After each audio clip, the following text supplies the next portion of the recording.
Good evening. Good evening. So tonight I'm going to do part 2B, finish what I started last time when we had the tornado and had to stop halfway through. So some of the same material. I apologize for the repetition, but hopefully there will be some extra details too. So I was attempting to cover a large portion of church history. I tried to go from when the church started all the way up to the Reformation. And upon reflection, I was thinking, well, maybe that's a little bit too much for just one night. So I'm going to go from just the first millennia of church history. And then we can get into the stuff leading up to the Reformation next time. So, the church, where did it begin? Well, the church begins with the disciples of Jesus. Most of us know the story.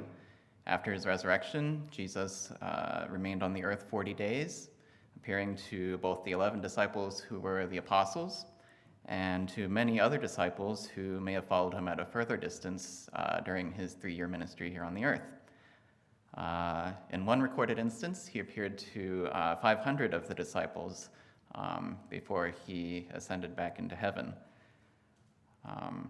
So after 40 days, Jesus brought the disciples to the mountain where he gave them the Great Commission on Mark 16:15. Go ye into all the world and preach the gospel to every creature. And then he ascended into heaven. The disciples didn't just go straight out and do that, however. They returned to the upper room where they spent some time in prayer and awaited the sending of the Holy Spirit, who Jesus had promised to give them. Then there's that famous scene of Pentecost, which is known to believers and even many non-believers alike, in which the Holy Spirit entered into the disciples, and as a visible sign of that, there appeared tongues of fire on each of their heads. From that point forward, they began spreading the gospel first to the Jews and then to the Gentiles. First to the Jews, which were at Jerusalem, then to the Jews that came to Jerusalem from all the nations of the world. And that is where we find that scene where the apostles disciples were preaching in different tongues.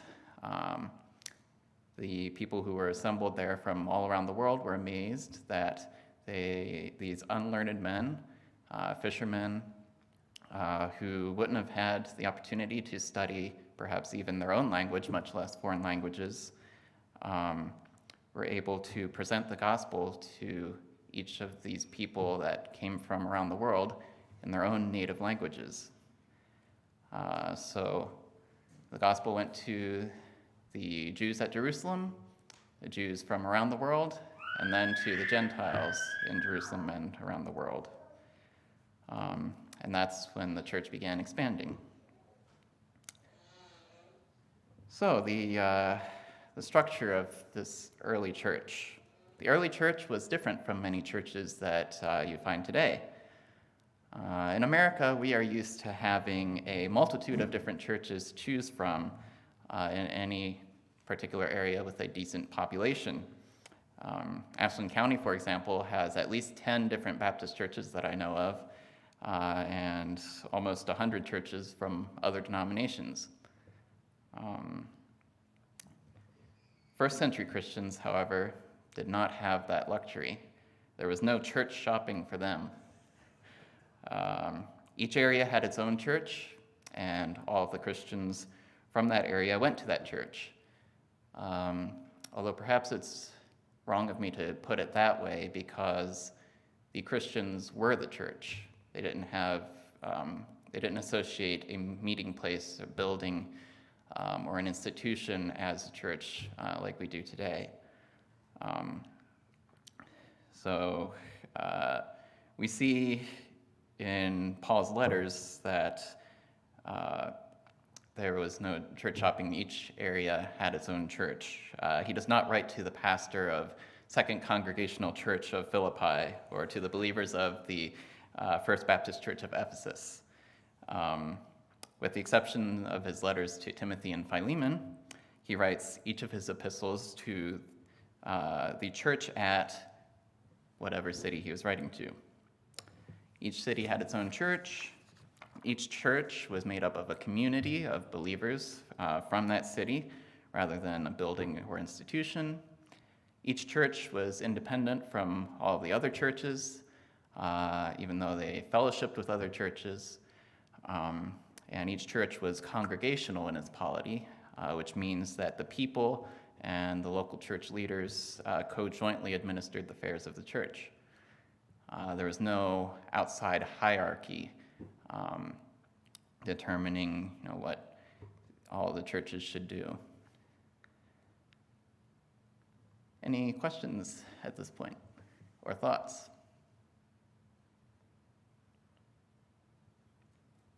All right, so the church began to grow and grow very rapidly. What follows after that? Persecution. And, there seems to be something in our fallen human nature that follows us to remain where we are comfortable rather than to go out where we will be uncomfortable. Our nature makes us prone to following God's instructions only halfway, if at all. We see several places throughout the Bible where God commanded his people to go, to spread out and to be fruitful, but instead they stayed right where they were until they were forced to obey. For example, Noah's immediate descendants were commanded to spread out over all the earth, but instead they decided to congregate at Babel until he made them disperse by confusing their languages. Now, the children of Israel, when they were in Egypt, they were crying out because of their slavery. And God heard their cry and sent Moses to deliver them. But at first they resisted him, perhaps because they preferred the life of certainty, even though it was slavery, to a life of uncertainty and freedom. And then later on, in another captivity, many of the Jews that were in Babylon decided not to return to Israel when their 70 years of captivity had ended, possibly because they had grown comfortable living in Babylon and didn't want to give up the lives that they had created for themselves. So the church at Jerusalem seems to have perhaps had some of the same problem. It grew and it prospered, but it wasn't taking the next step to fulfill the Great Commission, that part about taking the gospel to the nations, spreading the gospel throughout the world. What was Newton's first law of thermodynamics? Body at rest remains at rest. Yes, bodies in motion tend to stay in motion, and bodies at rest tend to stay at rest unless acted upon by an external force. So for the church, that external force was persecution. When the Jewish rulers began persecuting, throwing in jail, and even killing those who professed the name of Christ, many Christians fled Jerusalem and went to other cities, taking the gospel with them and continuing to profess the name of Christ. And in so doing, they started making disciples of the nations, as they were commanded to do. Paul, in fact, when he met Jesus on the road to Damascus and converted to Christianity, had been on his way to Damascus to take the Christians there captive and bring them back to Jerusalem to be punished by the authorities there.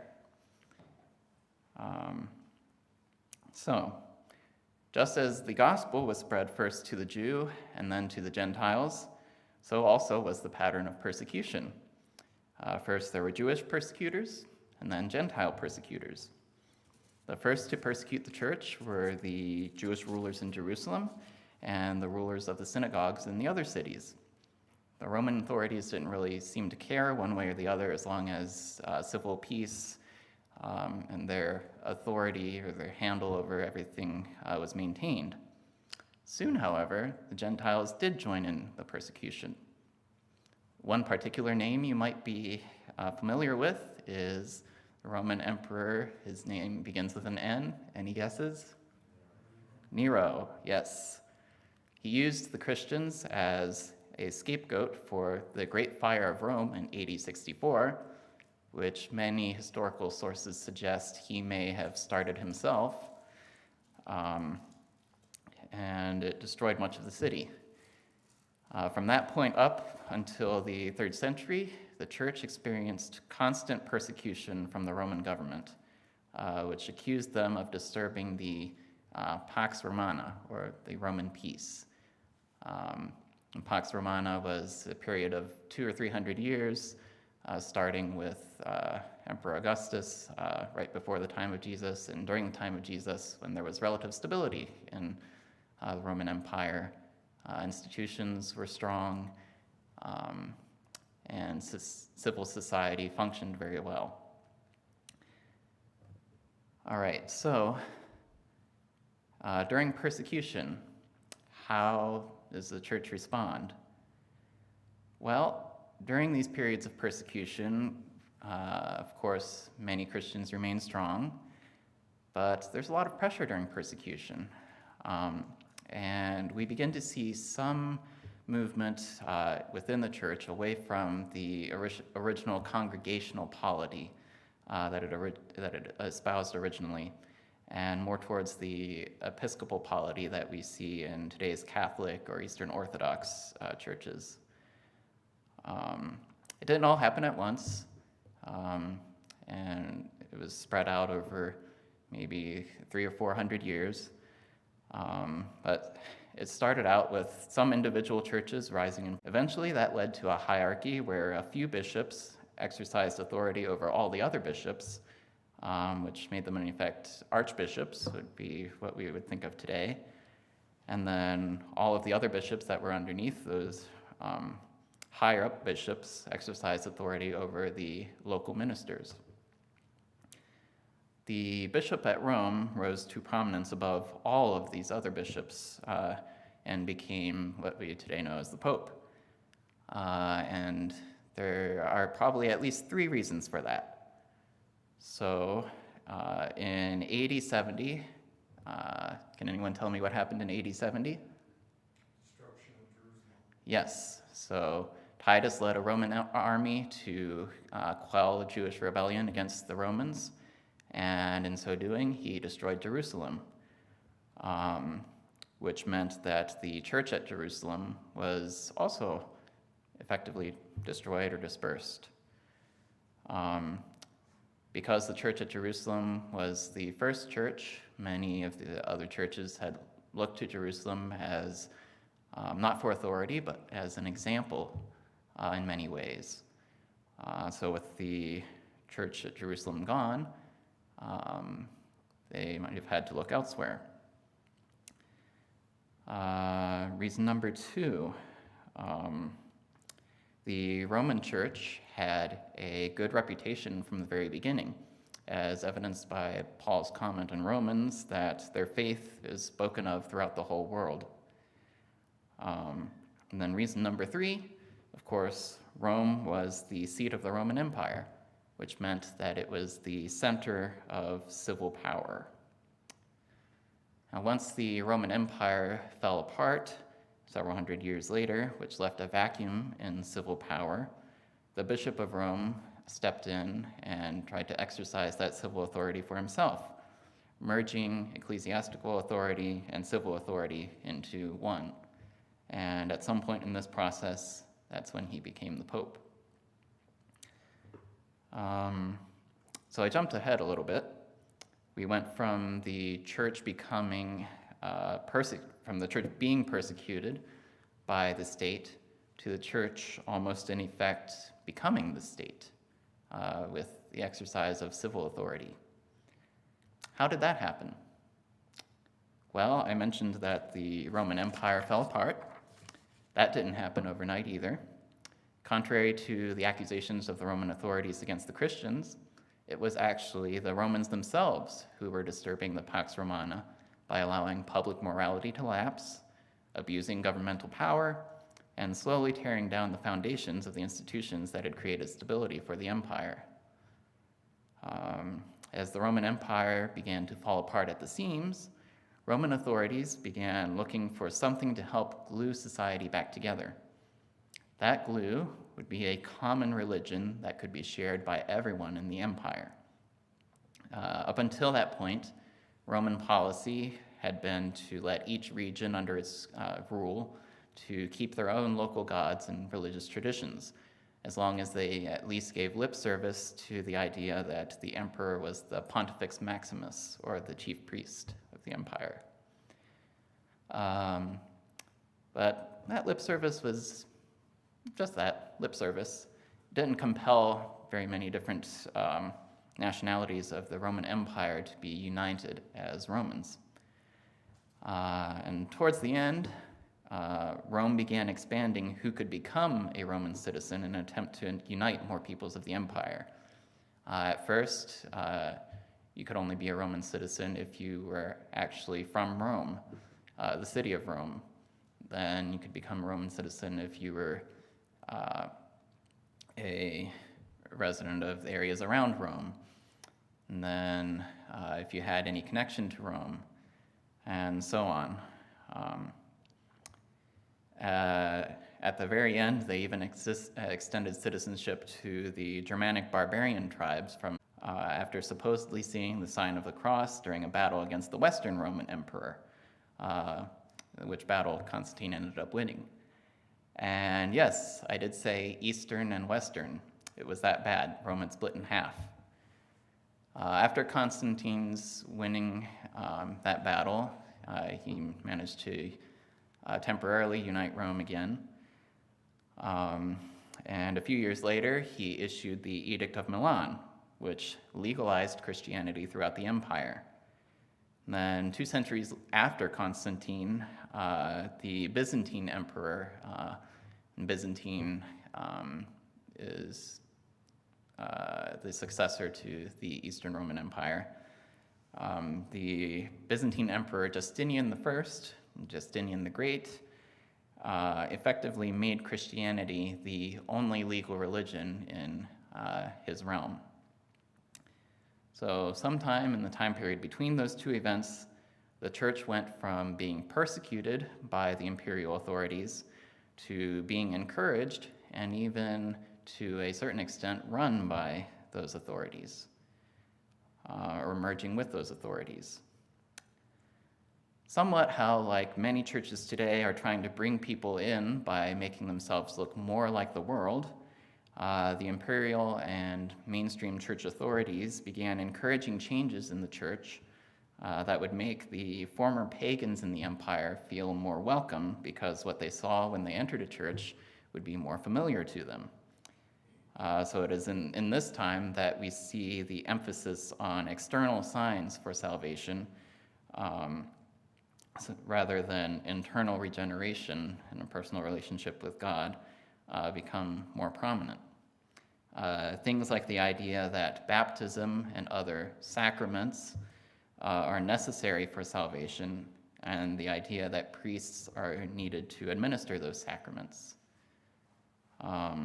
It is in this period that you also start to see a lot of sun imagery appear in the church and in Christendom, which relates back to the pagan religions that worshipped the sun, and the moon, stars, and other natural things. So it's another important idea that began to make its way into the church was that priests were to intercede between the people and God rather than the people having direct access to God. Professor John T. Christian, who was a Baptist historian back in the early 1900s, summarizes the evolution of the church very effectively after the first century in this way.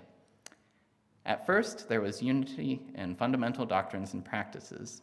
Step by step, some of the churches turned aside from the old paths and sought out many inventions.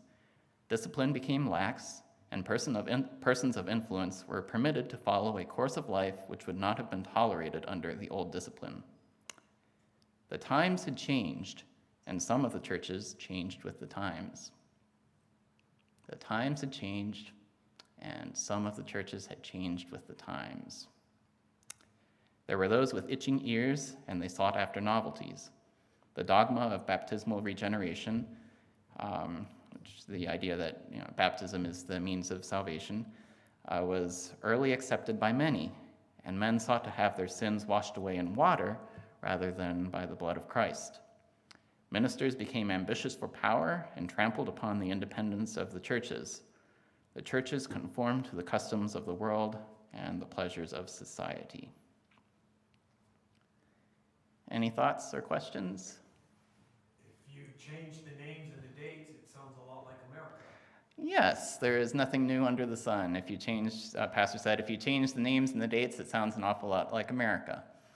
I would agree. And if you remember back in my first lesson, my introduction to all of this, I mentioned one of the reasons to study church history is to learn from it, both from positive examples that we can follow, and also from things that we shouldn't follow, mistakes that were made. So we can definitely see that in church history. Any other thoughts, comments, ideas? Are we kind of going, that's similar to America, but isn't America, when you think about it, kind of going in reverse? We started out persecuted, then the Romans brought Christianity to the national level. We started out in America at the national level, and now it seems like we're going to go back to being persecuted, as it's going to decrease in that nationality type atmosphere and go back to more individualistic. The churches are going to become more autonomous, but persecuted. Mm-hmm. Yeah, I think that's a good analysis of that. I'm trying to think of how to organize that in my mind to regurgitate it for people watching at home.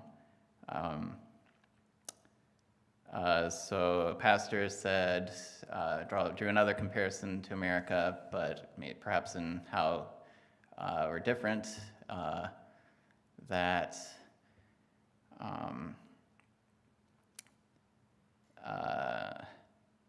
in early church history, the church started out persecuted, and then became institutionalized after the persecution ended.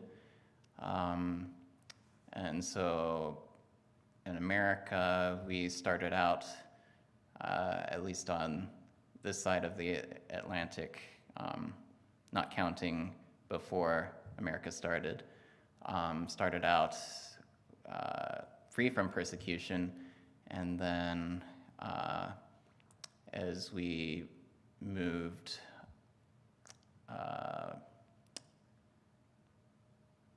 more towards, we started free from persecution and more with Christianity as an institution in society, and then as Christianity is becoming deinstitutionalized, then persecution will increase. Is that what you were saying? Hopefully that made sense in the way I said it. Good comparison. Any other thoughts? All right. So, one thing that you often hear about is the idea of church and state, either the separation of church and state, or the church being the state, or the state being church, state churches. We see that in church history as well. I mentioned earlier that the fall of the Roman Empire, or at least the part of the Roman Empire that was actually attached to the city of Rome, the Eastern Roman Empire continued as the Byzantine Empire until the 1400s. The fall of the Western Roman Empire created a power vacuum in Rome and throughout Europe. The Bishop of Rome at this point decided to step in and take over for the Western Roman Emperor in order to maintain whatever peace was left to be preserved. So in this manner, the Roman Catholic Church asserted itself as the successor to the Roman Empire in Europe and claimed authority to determine who could and couldn't be civil rulers. When the kingdoms of Europe started emerging later, then the church determined who could and couldn't be king. One notable example of this was the creation of the Holy Roman Empire, which Voltaire, and it may be awful to bring Voltaire's words to a church pulpit, but he joked that the Holy Roman Empire was neither holy nor Roman. And that's because it was actually most of Germany, and it was a civil empire rather than actual spiritual stuff. The Pope managed to insert himself into the politics of the German kingdoms, and he got the Frankish leaders to ask him to declare that their de facto leader, Pepin the Short, was the God-ordained king, and to crown him and his descendants. Pepin's son was Charlemagne. Has anyone heard of Charlemagne? Charlemagne was crowned by Pope Leo III as the first Holy Roman Emperor to rule over all the individual little kingdoms that are in the area of present-day Germany, Austria, and northern Italy. The Pope also asserted civil authority to crown and depose other kings of Europe. And there is one particular time period, a little bit beyond the ending point that I have at the 1000s, where the Pope and the King of France simultaneously tried to remove each other, which led to the papacy temporarily being removed from Rome to Avignon in France, and also for there to be 3 different men at the same time claiming to be the Pope. So if you think today's politics are messy, you should try medieval European politics. All right, so I'm going to stop there as far as going forward in history. Next time we will continue where we left off, somewhere between the 1000s and the 1400s, maybe going through the split between the Roman Catholic Church and the Eastern Orthodox Church, and hopefully leading up to the Reformation. But before we go there, I want to stop and briefly look back at the part of church history that you probably won't hear about in school. Sound intriguing? Mm-hmm. All right. So regardless of the spiritual state of the mainstream capital C church, if you remember on my first lesson, I talked about capital C church and little c church and the difference between the two, one being an institution and the other being the people. So regardless of the spiritual state of that mainstream church, whether it's Catholic, Orthodox, or some other institutional church, there have always been believers who sought to stick to the truth of what the Bible says rather than what man says.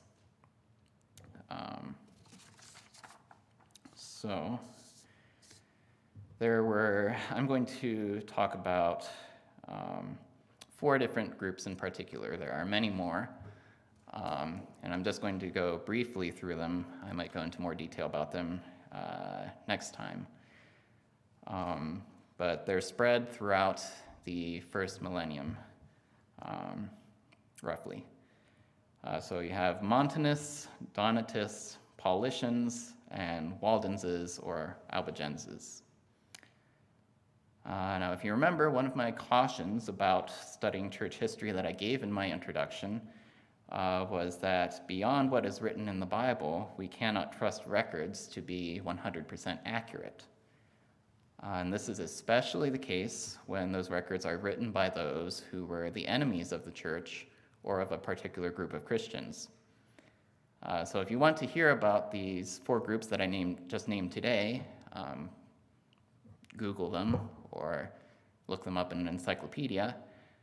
You would most likely read about them in a negative light. Many false accusations against them have been recorded as mainstream history, such as one popular one was that they were Manichaeans, which was a popular label for the Catholic Church to attach to many of the groups that refused to join its hierarchy. Manichaeism, by the way, is it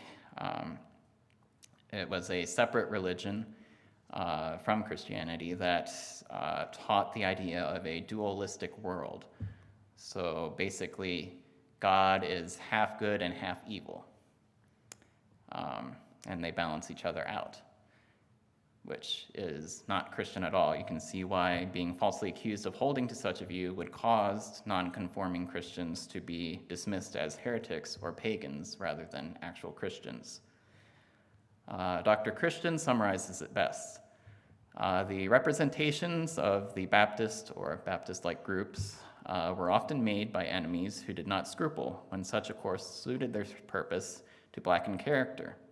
And hence the testimony from such sources must be received with discrimination and much allowance made for many statements. In some instances, vigilant and sustained attempts were made to destroy every document relating to these people. Often, on account of persecutions, Baptists or Baptist-like groups were far more interested in hiding than they were in giving an account of themselves or their whereabouts for history. They were scattered through many countries, in city and cave, as they could find a place of concealment, and frequently they were called by different names by their enemies. So, you may have heard the expression, the victors are the ones who write history. And so the mainstream history may not always be the whole story.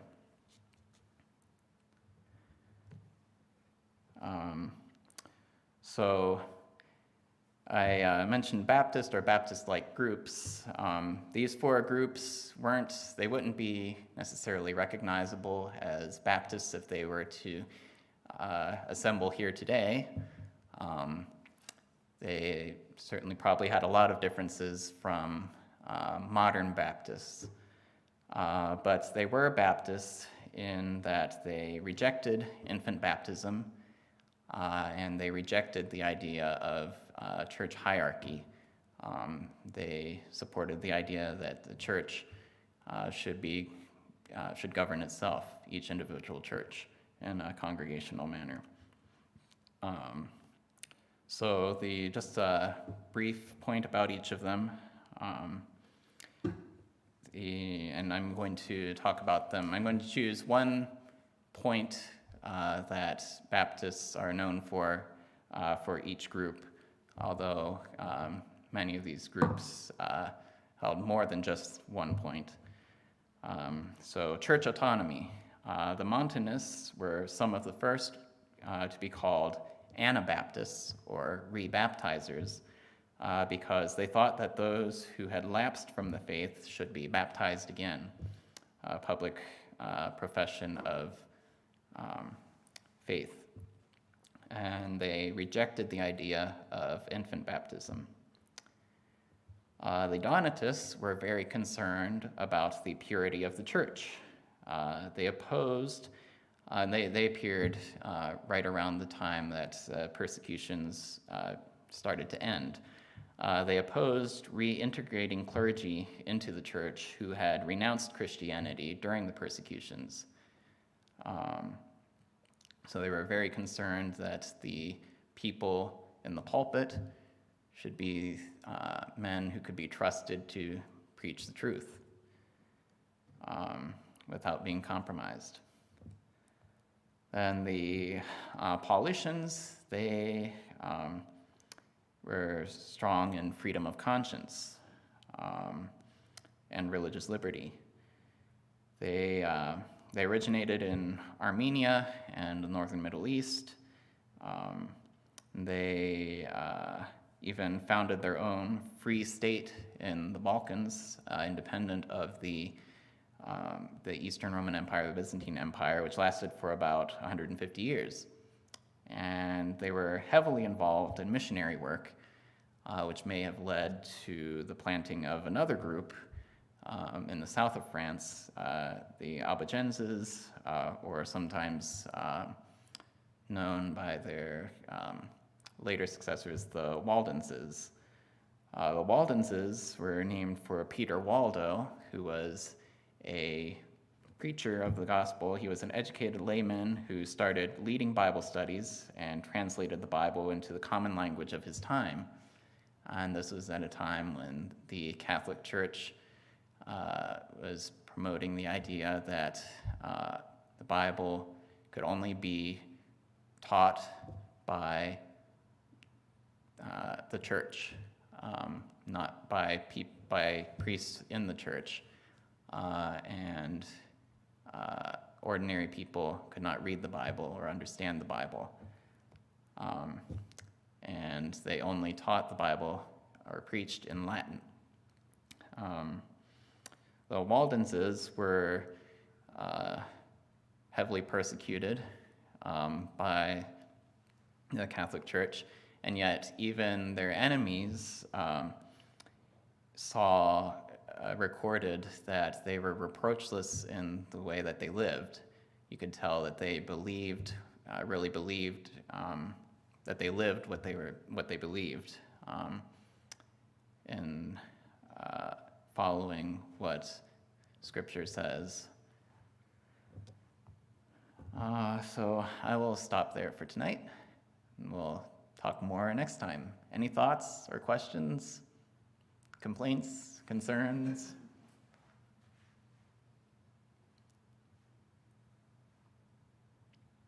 All right. Well, thank you for your time.